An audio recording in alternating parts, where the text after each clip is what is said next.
Halo Bapak Ibu, saat ini saya akan membagikan tugas di LMS tentang LK1.2 eksplorasi penyebab masalah. Jadi ini adalah tampilan di LMS saya. Di sini sudah bertanda hijau karena saya sudah menyelesaikan tugasnya atau sudah mengunggah tagihannya.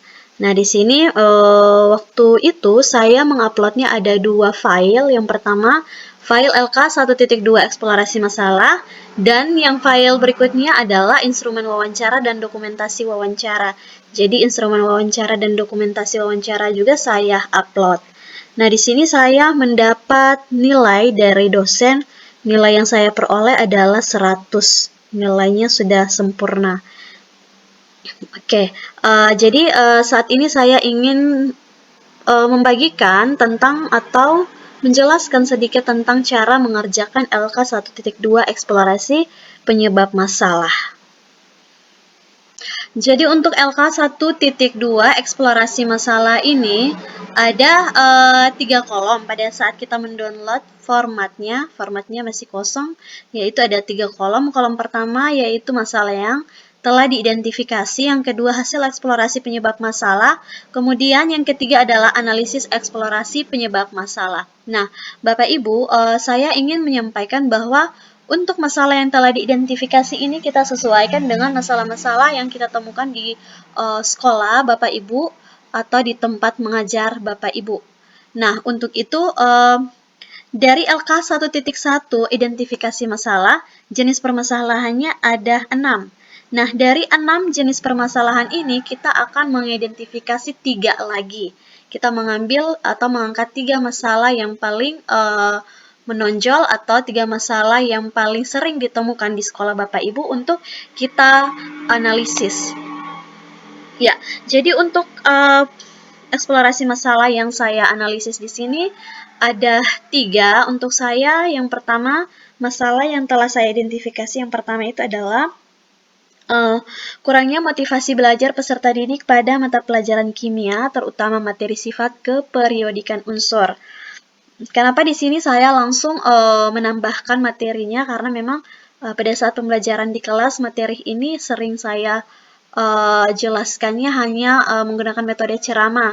Jadi saya ingin menambahkan khusus materi ini karena pada saat PPL nanti saya ingin mengangkat masalah atau materi tentang sifat keperiodikan unsur ini, teman-teman. Nah, kemudian untuk kurangnya motivasi belajar peserta didik pada mata pelajaran kimia, terutama materi sifat keperiodikan unsur ini, hasil eksplorasi penyebab masalahnya ada beberapa kajian literaturnya. Jadi, untuk masalah yang pertama ini kajian literaturnya dari jurnal ilmiah, kemudian ada dari hasil wawancara, dan juga ada dari website. Nah, di sini untuk kita bahas terlebih dahulu untuk hasil eksplorasi penyebab masalah. Untuk jurnal ilmiahnya. Untuk jurnal ilmiah ini, saya ingin menyampaikan kepada Bapak Ibu bahwa kita harus merujuk dari jurnal ilmiah 5 tahun terakhir. Jadi di sini hanya 5 tahun terakhir atau jurnal ilmiah terbaru. Itu dari LPTK saya waktu itu. Kemudian kalau Bapak Ibu tergantung juga kebijakan atau keinginan dari atau penyampaian dari Bapak Ibu dosen yang ada di LPTK Bapak Ibu. Kalau untuk saya waktu itu dosen saya menyampaikan bahwa untuk jurnal ilmiahnya harus dari yang 5 tahun terakhir. Oke, kemudian jurnal ilmiah yang kita jadikan kajian literaturnya itu juga harus berdasarkan masalah yang kita identifikasi. Jadi, untuk jurnal ilmiah yang pertama untuk kurangnya motivasi belajar ini ada saya temukan dari jurnalnya Prilianti dan kawan-kawan yang mengatakan bahwa ilmu kimia menjadi salah satu ilmu yang dianggap sulit oleh siswa sekolah menengah atas. Masih terdapat banyak siswa yang tidak mampu memahami konsep kimia dengan baik, hanya saja permasalahan-permasalahan yang dialami oleh siswa tersebut tidak sepenuhnya diketahui oleh tenaga pendidik. Kemudian, yang kedua, kesulitan belajar siswa dalam memahami materi kimia berkisar antara sedikit sulit hingga sulit. Jenis kesulitan belajar yang dialami siswa dalam memahami materi kimia meliputi pemahaman siswa terhadap materi kimia dan kemampuan matematika siswa. Jadi, saya ingin menyampaikan bahwa untuk eksplorasi masalah atau kajian literatur jurnal ilmiah ini harus sesuai dengan masalah yang Bapak Ibu angkat ya.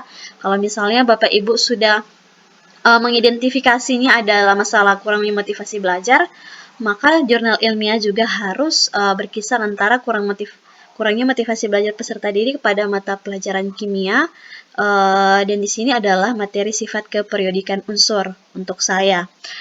Kemudian, dan jurnal yang kedua juga ada dari Mulatsi, mengatakan bahwa motivasi peserta didik untuk belajar kimia masih kurang. Hal ini tampak pada perilaku peserta didik yang kurang semangat dalam belajar, kurang tekun dalam mengerjakan. Kemudian jurnal ilmiah yang ketiga untuk masalah yang pertama, yaitu Rustiningsih di tahun 2021. Yang mengatakan bahwa motivasi belajar yang rendah disebabkan oleh model pembelajaran yang kurang melibatkan partisipasi seluruh siswa dalam proses pembelajaran. Salah satu cara mengatasi masalah tersebut adalah dengan mengganti model pembelajaran. Kemudian untuk kajian literatur yang berikutnya itu adalah saya mengambil dari website dari Perpustakaan Fakultas Psikologi Universitas Medan Area. Di sini ada faktor-faktor yang mempengaruhi motivasi belajar adalah sebagai berikut. Yang pertama, cita-cita atau aspirasi siswa. Yang kedua, kemampuan siswa. Yang ketiga, kondisi siswa. Yang keempat, kondisi lingkungan siswa. Yang kelima, unsur-unsur dinamis dalam belajar dan pembelajaran. Yang keenam, upaya guru dalam pembelajaran. Nah, kemudian untuk kajian literatur yang berikutnya, saya melakukan wawancara atau dari sumber wawancara. Nah, sumber wawancara ini Bapak Ibu boleh mewawancarakan sejawat, bisa juga ketua MGMP, kepala sekolah, maupun kalau misalnya Bapak Ibu mengajarnya mata pelajaran IPA, maka Bapak Ibu boleh mewawancarai kepala laboratorium juga, atau bisa juga wakasek-wakasek di sekolah Bapak Ibu, sehingga bisa dijadikan eksplorasi atau kita bisa mengeksplorasi lebih banyak masalah-masalah yang kita temukan di sekolah kita masing-masing ya. Jadi untuk saya waktu itu saya ada sempat mewawancari rekan sejawat, kepala laboratorium, dan juga teman sejawatnya ada beberapa kepala laboratorium untuk masalah yang pertama. Nah, dari sumber kajian literatur dari jurnal, kemudian website, dan sumber wawancara ini, saya menganalisis eksplorasi penyebab masalahnya.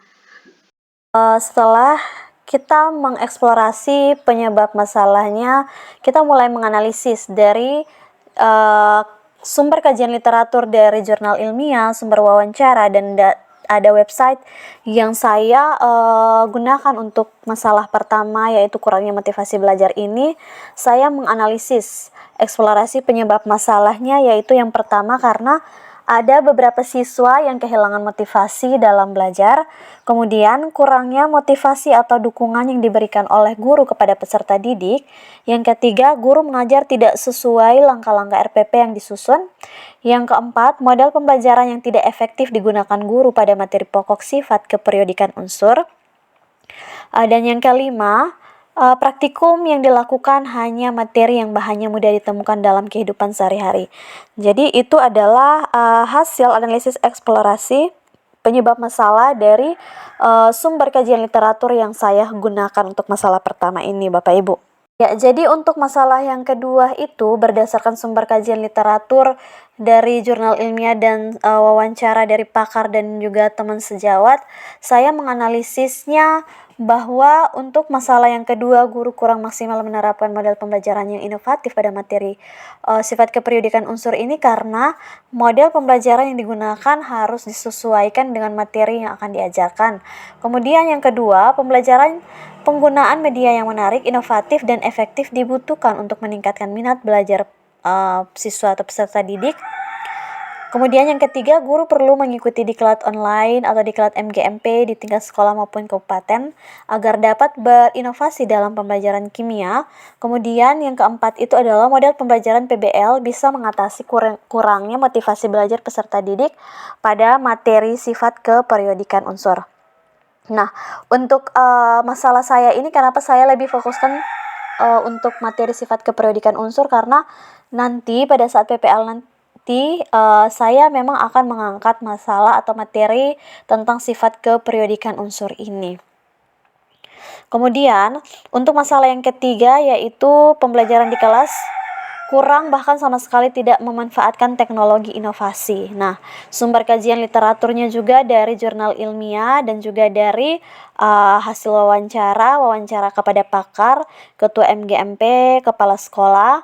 Nah, di sini saya menganalisis bahwa untuk masalah yang ketiga ini itu karena ada yang pertama itu pembelajaran di kelas kurang bahkan sama sekali tidak memanfaatkan teknologi atau inovasi. Kemudian keterbatasan media teknologi di sekolah. Ketiga, pemahaman guru untuk memanfaatkan media teknologi masih minim. Guru harus terus menyesuaikan kemampuannya dengan perkembangan zaman dan harus berinovasi. Jadi Bapak Ibu untuk menganalisis masalah, eksplorasi masalah ini harus Bapak Ibu sesuaikan dengan masalah-masalah yang memang ditemukan di sekolah Bapak Ibu. Dan kajian literaturnya saya ingatkan sekali lagi bahwa untuk jurnal ilmiahnya harus berkaitan dengan masalah yang diangkat. Kemudian jurnalnya untuk LPTK saya waktu itu memang harus diharuskan untuk yang terbaru yaitu 5 tahun terakhir. Jadi untuk jurnal ilmiah ini tergantung dari kebijakan LPTK masing-masing. Mungkin ada juga dosen yang tidak mewajibkan harus dari jurnal ilmiah yang terbaru yaitu 5 tahun terakhir. Jadi harus disesuaikan juga dengan keinginan Bapak Ibu dosen di LPTK Bapak Ibu semuanya ya. Kemudian untuk LK 1.3 ini, untuk LK 1.2 eksplorasi masalah ini, Bapak Ibu bisa melihat referensi punya saya atau bisa mendownloadnya di kolom deskripsi video saya ini, oke? Semangat untuk mengerjakan tugasnya.